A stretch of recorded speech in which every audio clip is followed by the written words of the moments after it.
like a moon bag up there.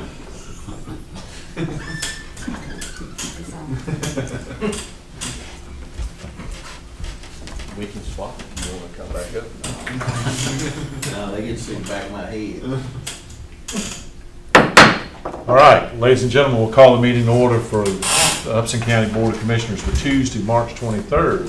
If you would, please rise for our invocation, join, and followed by our pledge. Let us pray. Heavenly Father, we come with bowed heads and humble heart, thanking you for your many blessings. We thank you for life, health, and strength. Father, we ask that you bless this meeting tonight. Bless all that are present and bless each family that's represented.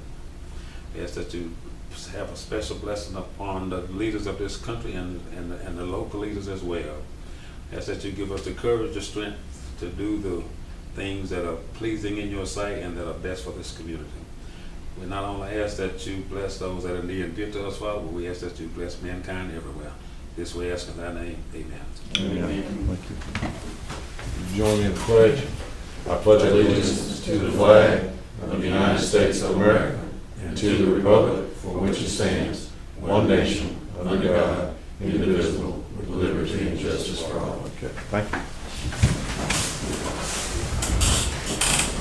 Okay. Next on the agenda are public comments, and I understand we have one. So, there you go. Marston.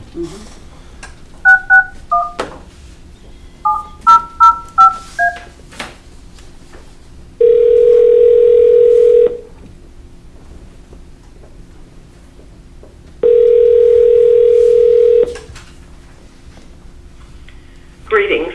My name is Catherine Marston. I live in Upson County. Ma'am? I accept, yes? Okay, there you go. I just wanted to let you know that you have 5 minutes and you're before the Board of Commissioners. So, Thank you. great start. So, Thank you. sorry to interrupt you. Thank you. Thank you. My name is Catherine Marston. I live in Upson County. I accept your oath of office to protect our local community of Upson County and do hereby make known to you the dangers and dire effects of wireless communication facilities, xenobiotic microwave radiation.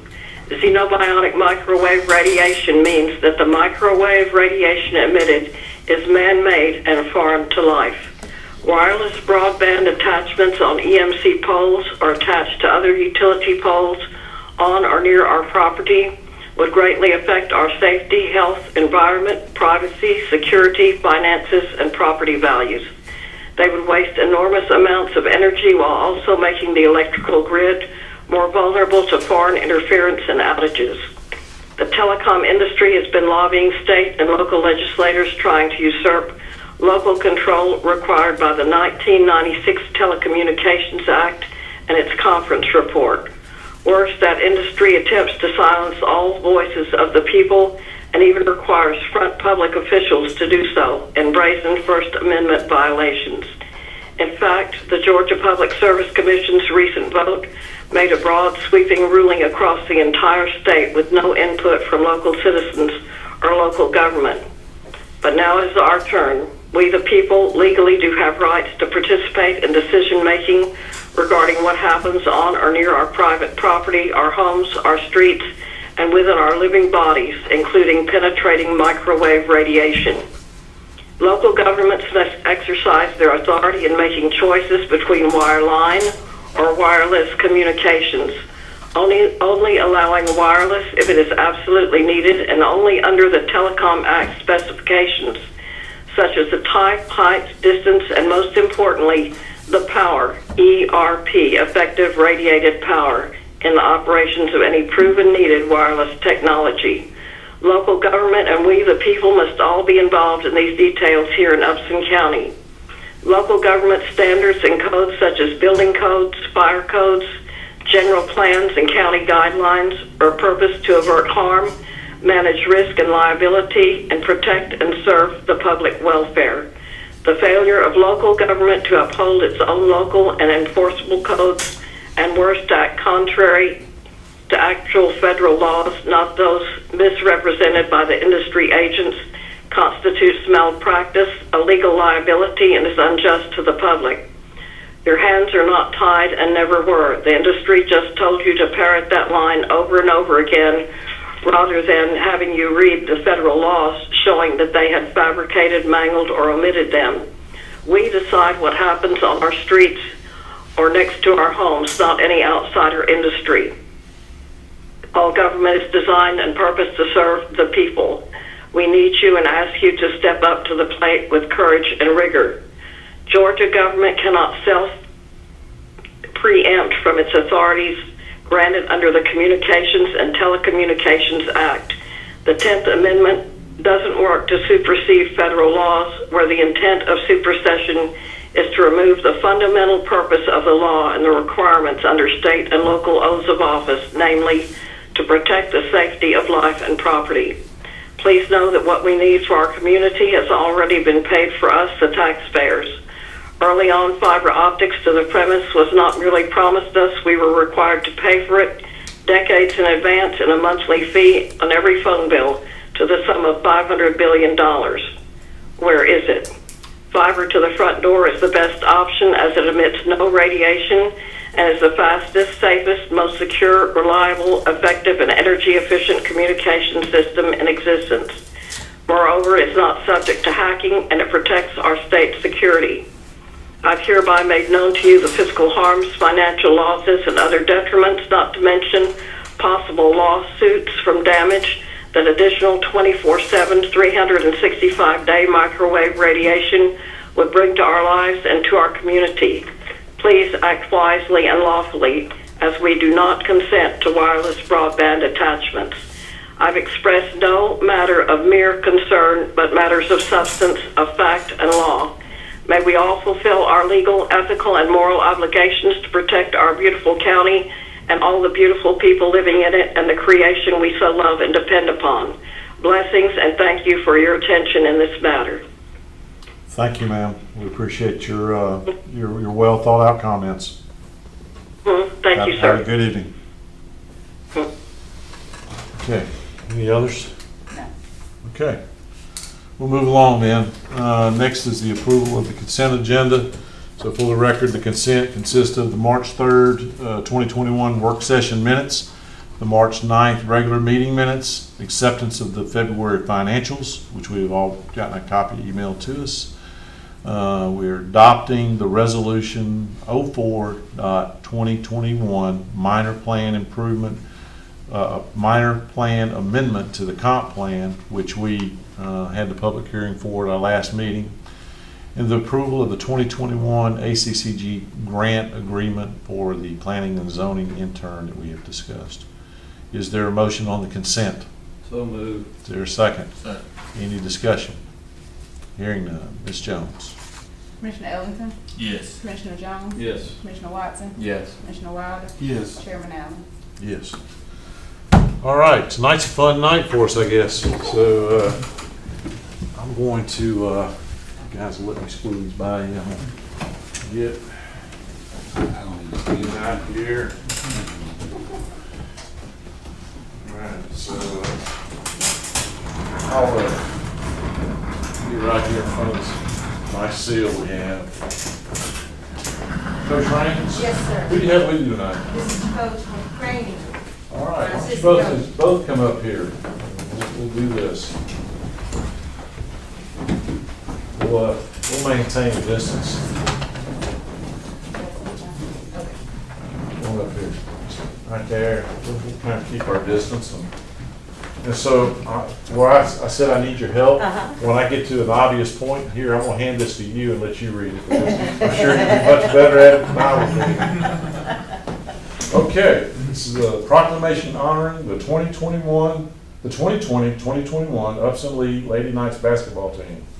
Whereas the 2021 Upson Lee Lady Knights basketball team made history by winning their first region championship, and whereas the Upson Lee Lady Knights went undefeated in their 2020-2021 season with a record of 20-0, and whereas the Upson Lee Lady Knights overcame adversity, showing skills, true sportsmanship, perseverance, and a positive attitude, and whereas the Upson Lee Lady Knights has brought our community together and has represented this community with pride, and whereas the Upson Lee Lady Knights finished the season with head coach Stephanie Raines being named Region Coach of the Year. Congratulations. And senior Jakira Ellaby, get that right? Yes. Being named Player of the Year. And whereas the 2021 Upson Lee Lady Knights basketball team includes the following players, coaches, and managers. I should have got my glasses. Area Adderton, Malia Caldwell, Shakira Ellaby, Tierney Ellaby, Takira Geiger, Kazira Grantland, Damani Keenan, Kiara Marshall, Alonzia Montgomery, Jakaya Parker, Isaiah Perry, Jemiah Skelton, and Tyler Zellner. Coach. Go ahead and get to the last three lines. Okay. And I'll get to the last one. Coach Stephanie D. Raines, Coach, my assistant coaches, Coach Kristen McCraney and Montez Hartfield, Manager Deja Robinson, and Emma Grace Kane. Okay, now I'll do the easy part. Okay. Now therefore, the Upson County Board of Commissioners does hereby proclaim Tuesday, March 23rd as All Gas, No Brakes Wow. Lady Knights Day in Upson County, and encourages every citizen to join in honoring the Upson Lee Lady Knights basketball team, read on the 23rd day of March. Signed by me on behalf of the Board of Commissioners. So, somebody got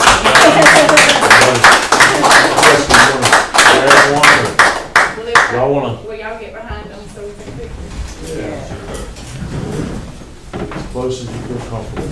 I'm saying, I got my bag up.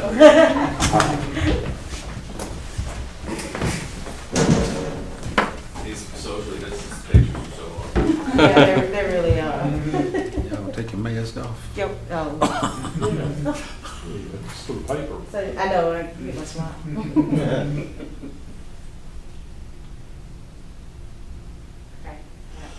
Thank y'all so much. Thank you so much. Appreciate it. Thank you. Congratulations. Thank you so much. Thank Thank you. Congratulations. Thank you so much. Great job. Thank you. Y'all did a wonderful Absolutely. job.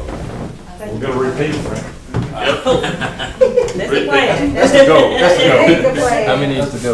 Y'all have a good group returning, or did y'all have a bunch of seniors? I'm gonna have to really learn how to coach next year. We got six seniors. Oh, wow. Yeah, so it's a big review. That'd be fun. Yeah. You can do it. Thank you guys so Thank you much. so much. All right, thank you. Congratulations. Thank you. Thank you. All right. Seems like it was just yesterday that you were here doing this last year, and here you are again. We didn't upset you too bad, you came back, so you just want to come on up and join me? I've had all my shots and both COVID shots and everything, so I'm almost there.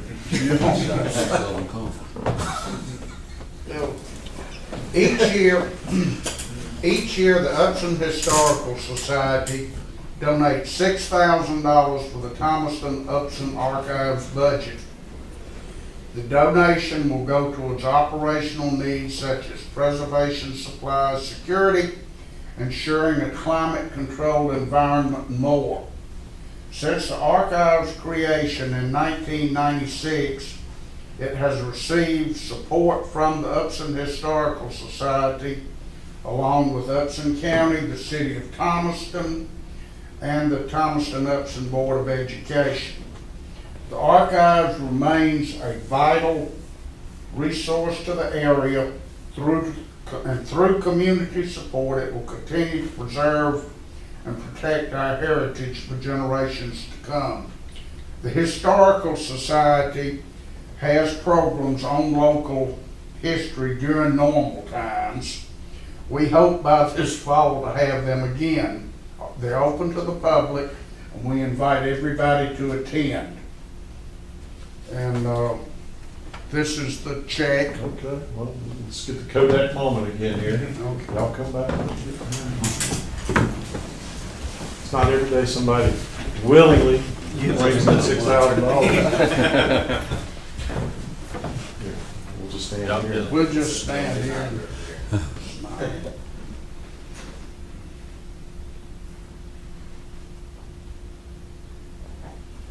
Okay, thank you so much. And I got a phone call today from Mr. Gill, and he wanted to make sure and remind me that 2024, 2025 is a big year for the community, as we'll celebrate our 200th birthday.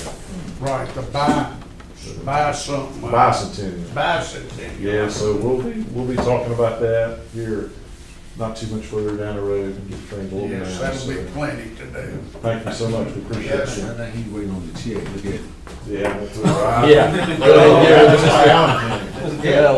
Thank y'all so much. Thank you. All right.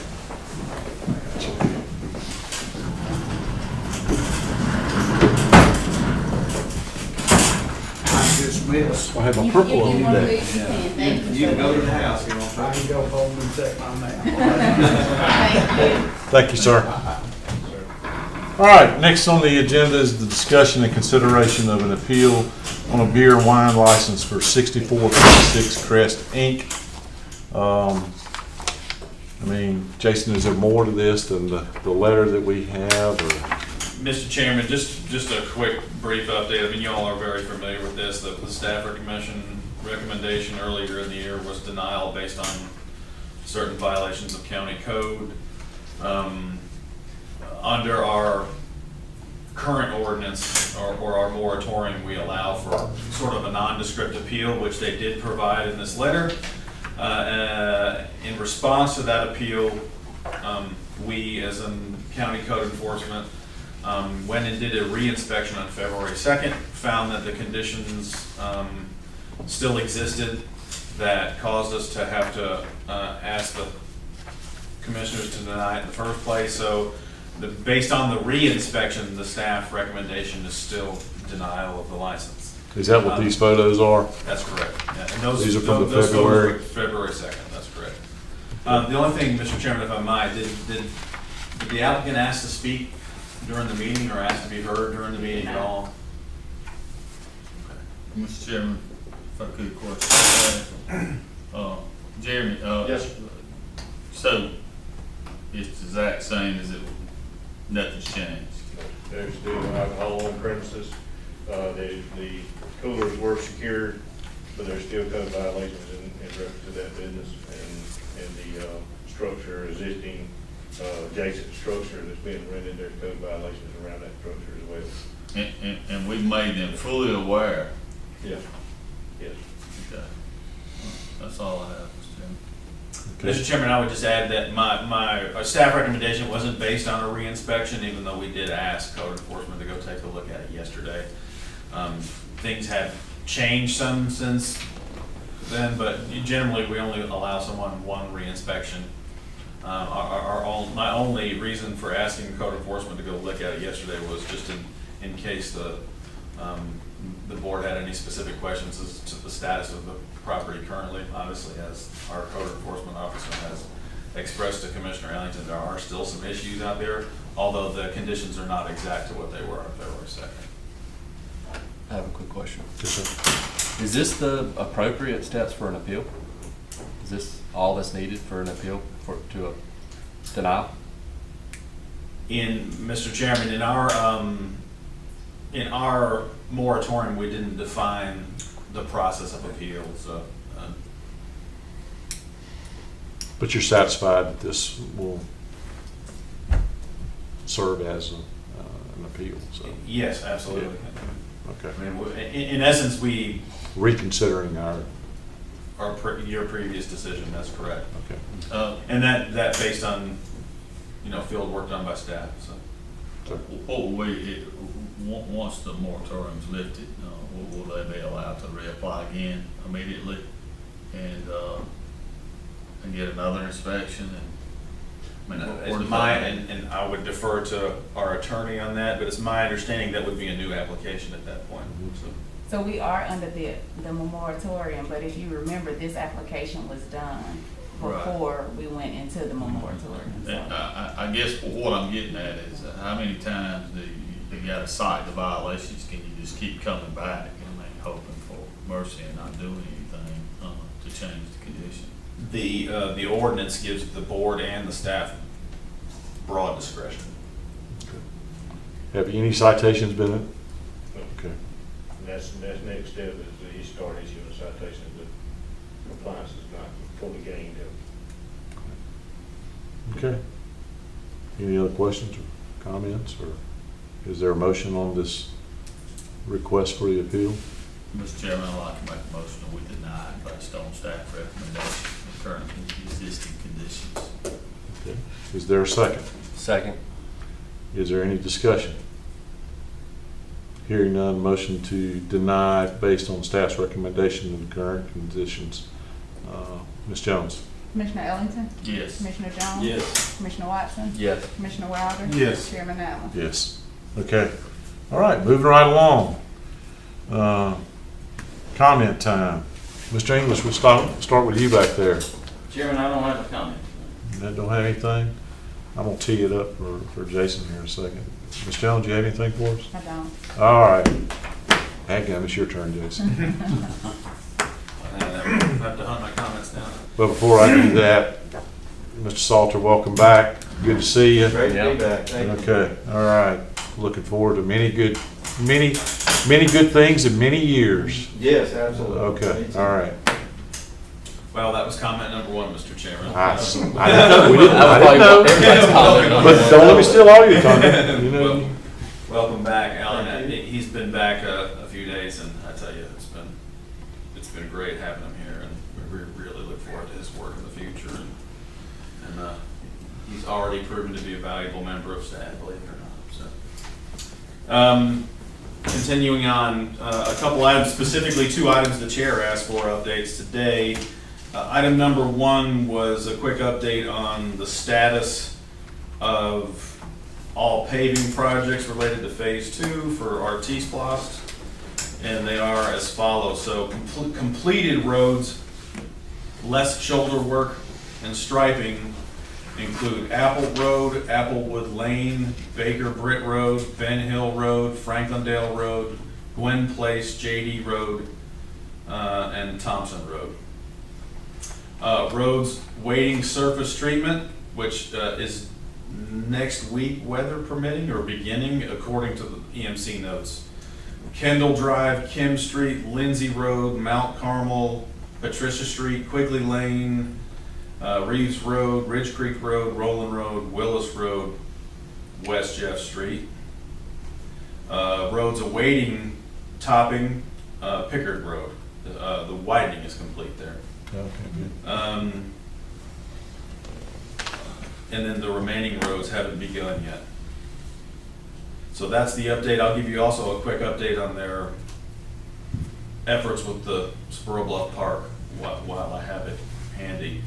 The topographical field work is due to be completed by the 26th. The boundary markings on the survey are also due to be completed on the 26th. And then we need to reschedule to go over what the next steps are. The next step is going to be putting the master plan together. Lastly, the assessment on Pobitty Road, which we submitted as our LMEG project for 2021, has begun. The target let date is early July. And of course, EMC will be at our next work session if you have any specific questions related to that. The second item the chairman asked for was an update on. Well, before you move on, if I could, is it, it's probably more appropriate, but probably start thinking about it. Are there, and I know we're at the end of it's time to tighten the reins a little bit on this stuff and wait and see how much Pobitty is going to come in at. But are there other roads in that area that we need to look at? I guess that's probably Mr. Wilder's area out there. Is there anything? I know we talked about John B. Gordon and we're still looking on that, but is there anything else? I'm not gonna mention John B. Gordon again. I mean, we beat that horse enough, I think. I would like for us to go through at least a couple of streets in Lincoln Park that need some attention. I mean, they pretty short streets, but they need some of them need some attention. And I don't need the name because almost all of them out there is a good candidate. But at least give it a little bit of attention and take a look at it.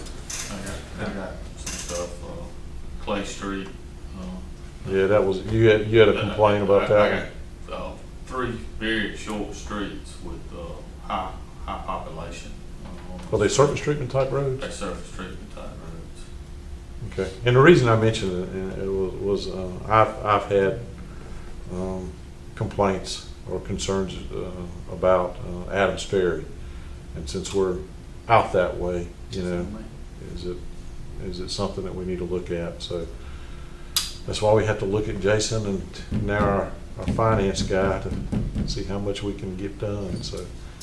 And the question too would be also to our engineers to see if it's too late in the contract process to add those, or does it make more sense to do it in the June, July timeframe on the new contract? Yeah. So we'll have that opportunity again, because the Pobity project is a 5-mile plus project. So. Yeah. So there's, if not an opportunity to do it now, there will be another opportunity. But we suspect that the price that we got for asphalt in 2020 is probably not going to resemble what the price will be in 2021 if gas prices are reflected up. So, yeah, so I don't know. Something to ask our folks, our EMC folks and our road superintendent. If that's something the board would just shoot me an email with a list of that, then we can get those in the hands of our road superintendent and our engineer and get them working on it. Yeah, it'd be nice if they were towards the top of the road assessment list, you know, the ones that we're looking at. But we know things change. That road assessment was done 4 years ago almost. We've tackled a number of those roads on that list as well. Things change. Yeah, so, okay. All right. What else you got? The second item, the chair had requested a quick update on our courthouse re-roof project. So I'll read from the project manager his report to me. The roof tile is now scheduled to be delivery of end of March and early April. I guess they're suffering from the same sort of delays as a lot of other construction projects are, just getting the material. I mean, according to their communications and my discussion with them, they're ready to move. They're just waiting on the material. So therefore, they intend to start installation by mid-April. The installation process, weather permitting, would be about 20 days. Then they're going to do lightning protection installation, which will take about 7. They still anticipate mobilizing the cupola the week of June 7th.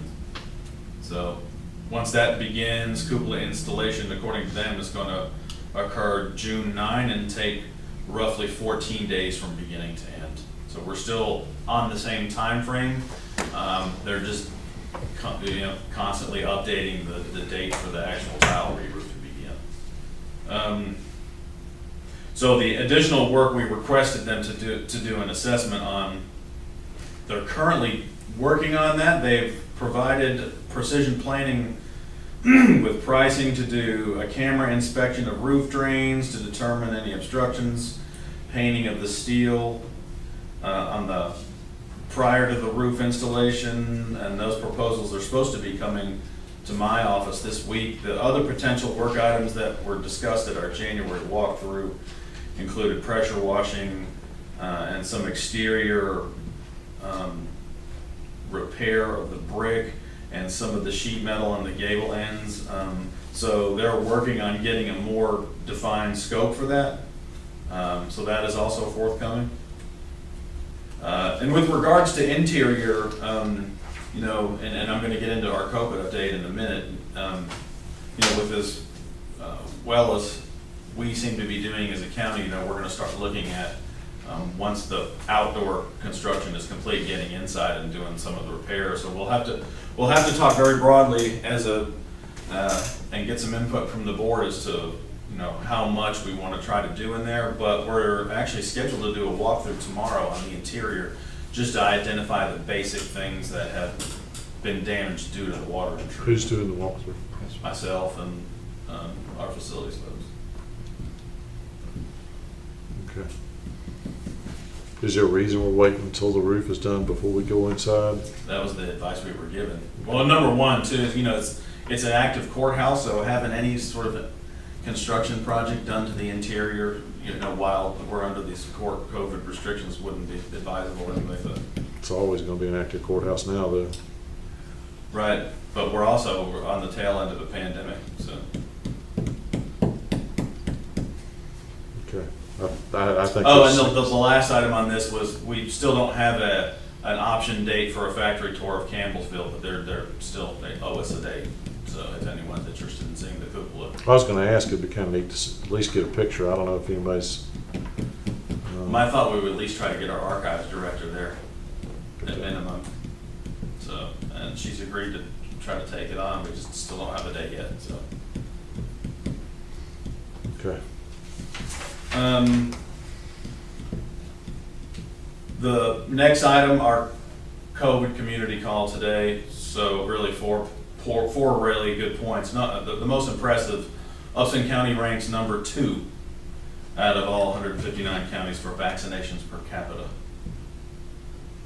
Second only to a small county of about 6,000.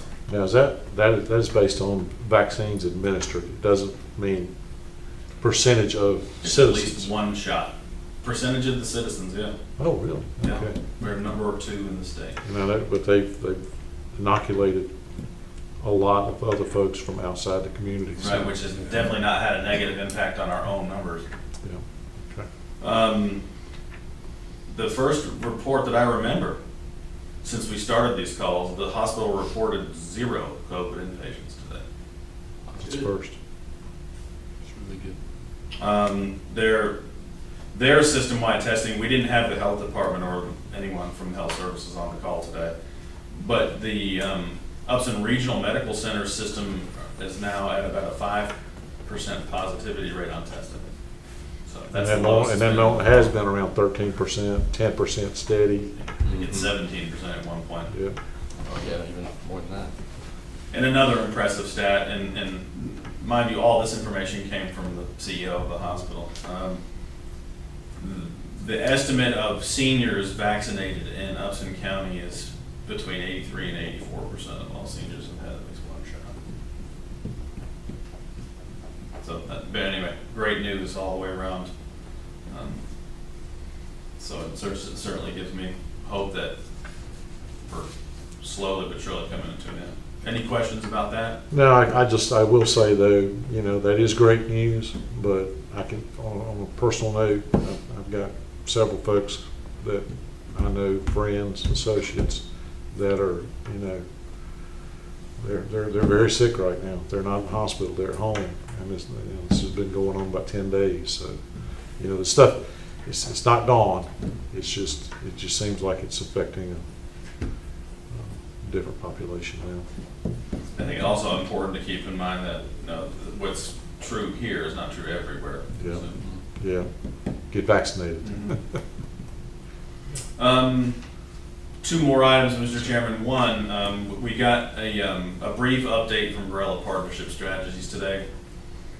So some of the takeaways from our day-long work session from Mr. Grella's visit here, the county came away, the county government, our organization specifically, came away with a few work items which we have started to engage on now, and those 3 items were search engine optimization, specifically related to our county website, and what that has sort of evolved into is us developing economic development content on our own site that contains some basic information that can at least grab traffic from a search and direct it to the right place. So what Grella Partnership Strategies has proposed that we include information about incentive policies, industrial park promotion material, which will, and do some high profile links to the Thomaston Upson IDA site. So if someone's searching, even if they find our site, they're going to see some clear indication of what our economic development strategy is and offer a way to jump right over to the IDA site. So that's actually already started. His staff is working with our IT staff to get that done, and that's even gone as far as to give them some limited access to our website, so they're actually doing the development on behalf of the IT staff, working closely with them. So, and the last item I'll kind of brush over because it's such a broad topic and a lot of it's unknown, is our just a quick update on the American Rescue Plan for 2021. It's now very evident that this organization will be the recipient of $5.1 million in rescue funds. And just to give you an idea of what some allowable uses are, and I won't read them all,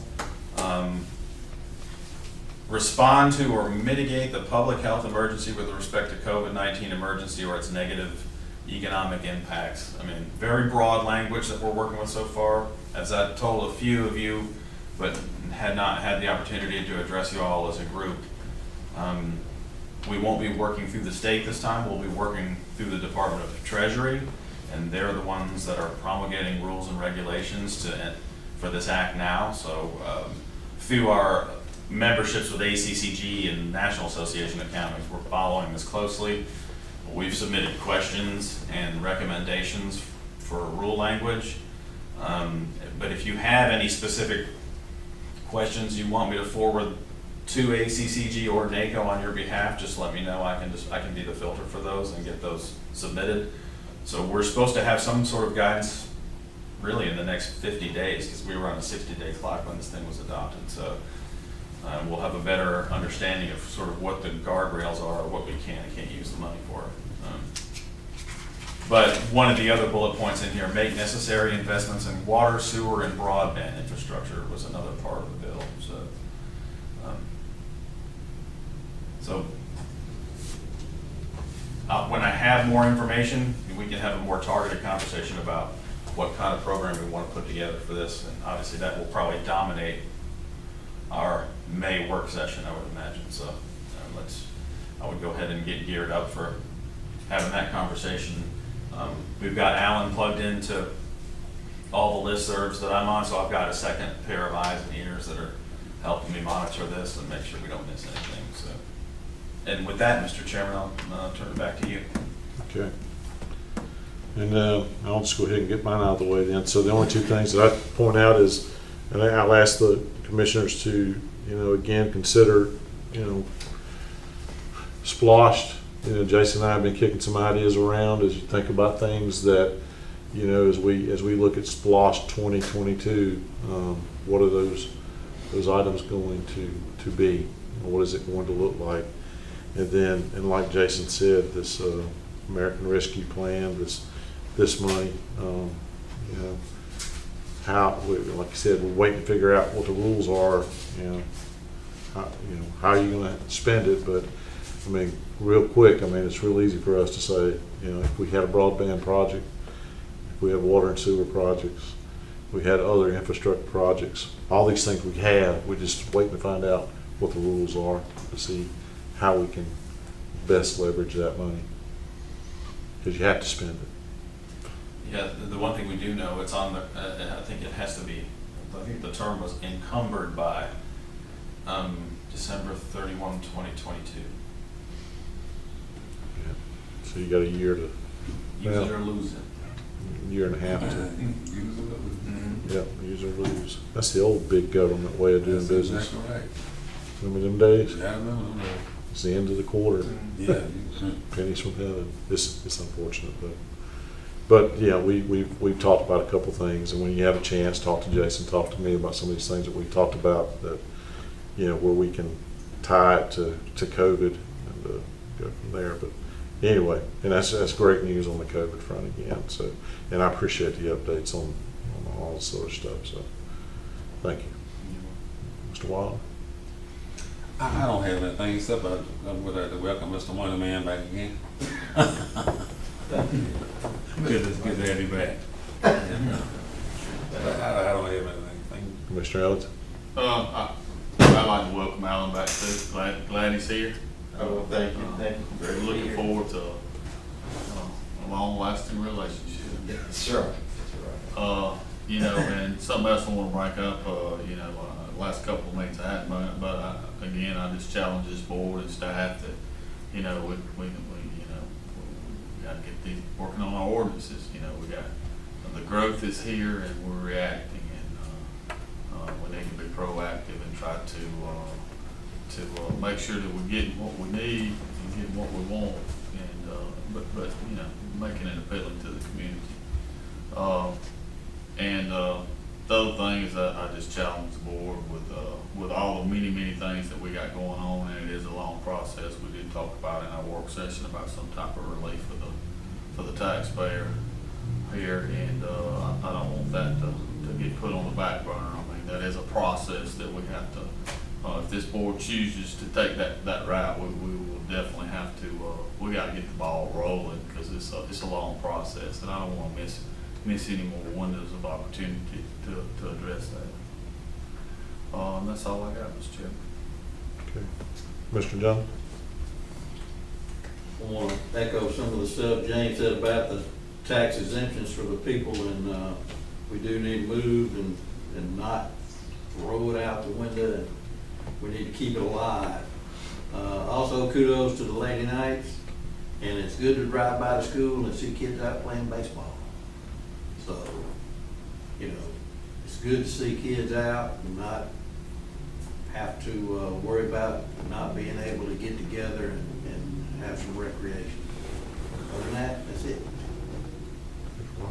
Yeah, one item, a couple weekends ago, there was another successful community cleanup, and I'd just like to, you know, tell everybody that it doesn't have to be the scheduled times to do it. I know my son and I, we went out a couple hours after they had their kickoff, and I shot Jennifer a message, and they came by and picked it up. So I'd like to tell everybody to get out there, and if you have a road, just take care of it and let them know. I'm sure somebody will come by and pick up any gathered trash. So it was another successful event, and kudos to Jennifer for setting it up. That's it. Okay.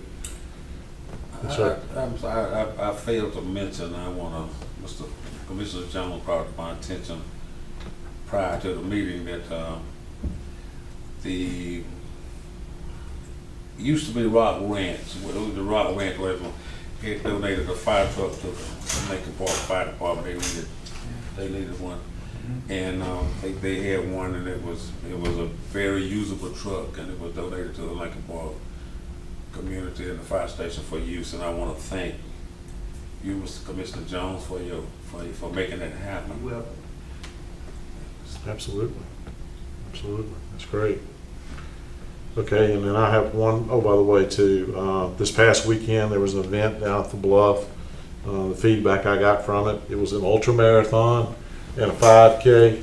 The feedback I got was very positive, and a lot of kudos to the staff at the rec department, and Sarah and the folks at the Bluff, and Paul and his team. But, you know, Paul Fashion and Sarah Fashion, they were out there making it happen, you know. And it was an all-day event. You know, that ultra marathon starts in the morning. And I think the winner, the male winner, did 60 miles, and the second, the next one was I think a female, maybe 42 miles. That's just running all you can run, getting all you can get, and then I don't know what the time on the 5K was, but again, plenty of kudos to Shaka and her team and all that, and you know, happy to see that we're moving on this stuff with the Bluff, and look forward to getting some of those projects done down there, and go to if you guys have a chance, go to the rec department during the day. I went and watched a basketball game that was kind of interesting the other day. 10 and under girls, they're scrappers. Wasn't a very high scoring game, but they were scrapping. So looking forward to, like I said, getting these folks back outside. So that's really all I have. Any final thoughts? One more. Yes, sir. Can we please have our work session at the Bluff next time? In April. Yes. Yes, sir. Yes, sir. Well, That's the 7th. no, not April. We're March now. April. May. I'm sorry. Oh, so we're going to skip over? Well, What are we doing now? Well, in April, and it's my apologies for not getting this out. One of the things I really want to try to do is, you know, because it's a broadband initiative, and, you know, there's been tons and tons of discussion. Our state rep is I don't know if she's called y'all, but she's called me, and she's called a few folks, and really encouraging us. And, you know, we're taking the steps that we need to take to work on this broadband, but I thought that it would be very beneficial. And Lorenzo, he's he's knee deep in it too, with wearing his other hat. To have Beth Camp's going to be there, and Neil Trice is going to be there, and he's going to put the map of Upson County up there. So I thought it'd be just real enlightening for us to hear from the horse's mouth. I mean, because they're kind of under the gun, when you look at what their peers are doing over in Middle Georgia and Southern Rivers. We look into our EMC, to, hey, what can you do? And I don't really want to get into it tonight, but the map will tell the tale. We're not as bad as you think, unless you're one of those people like me who you don't have it, or you have it, but it's very, very, very slow. So I think it'll enlighten us. So rather than dragging everybody down to the bluff, I thought it'd be good. So definitely, though, in May, we need to do that. Hopefully by then we'll have a better idea of what this master plan may look like. And maybe we can make a day of it down there. The ticks will be back out by then, so. Mr. Chairman, one comment. Absolutely. You reminded me of why I have the opportunity, since it'll be the end of the session before our next meeting. Representative Camp has been unbelievably responsive to my outreaches, and I just wanted to say that publicly. Okay. So Representative Camp, if you're watching, I hope you heard that. You'll see her next week, I expect. So, but anyway, all right. Going once, going twice. There being no other business, is there a motion to adjourn? So much. Is there a second? Second. We're adjourned. Thank y'all. Appreciate you. Still live. Maybe we can have Commissioner Thank you, Flood Gary. I do appreciate a it. river flood You for might our have to meeting. take that. It usually takes 4 hours anyway. Yes, sir. Still alive. We're still live. Connection with Connexions? Thanks for coming. Apparently, Connexions. No, I